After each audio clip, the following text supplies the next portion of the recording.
Morning. Good morning po sa atin lahat. Tutorial po tayo ngayon, guys. Sa umaga, ang una kong ginagawa sa umaga,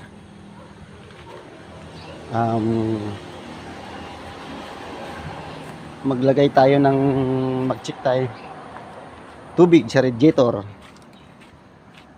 Ayan.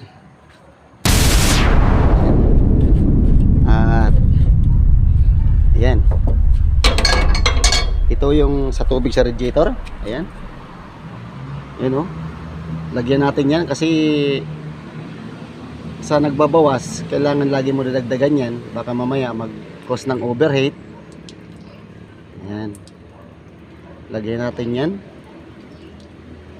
Yan ang ginagawa ko sa umaga. O, yan. Puno na, diba? Tapos, yung sa terminal ng battery, yung positive, tinatanggal ko yan tuwing maalis ako ng pauwi na ako. Tinatanggal ko to baka mayroong mag-grounded. Ayan o. Yan. Kakabit natin, di ba? Para sa akin lang. Tinatanggal ko to para safe. Baka mamaya mayroong mag-grounded, mag-cause ng sunog, di ba?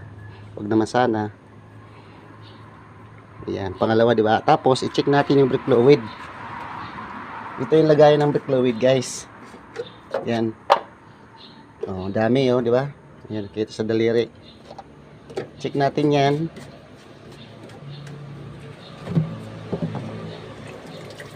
Yan, pangalawa, tuktukin natin ang gulong. Ayos ang gulong, di ba? Tuktok. Yan. Tapos iikutan natin 'yan. Kabila. Tuktukin pa rin natin dito. So ayos, di ba? So ayan, ayan.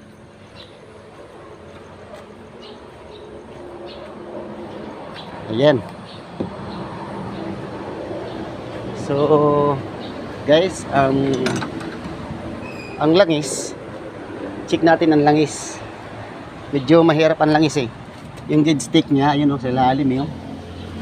Medyo kaya naman yata dukutin. Ayan. Ayan ang gauge stick. Ito yung gauge stick natin. So, sakto lang. Pupunasan nyo para makita nyo yung sukat ng gauge stick. Tapos tusukin nyo ulit. Medyo ano eh. Yun. Shoot. Your ball. Tapos, nung naitusok nyo, di ba?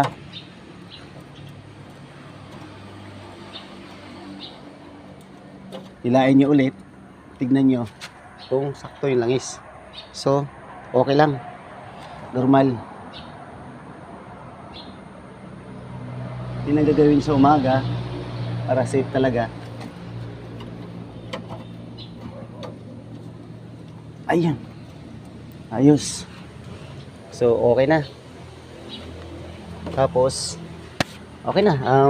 Pwede na tayo mag-pandar. So, mag-washing muna ako. Punas-punas. So, okay na.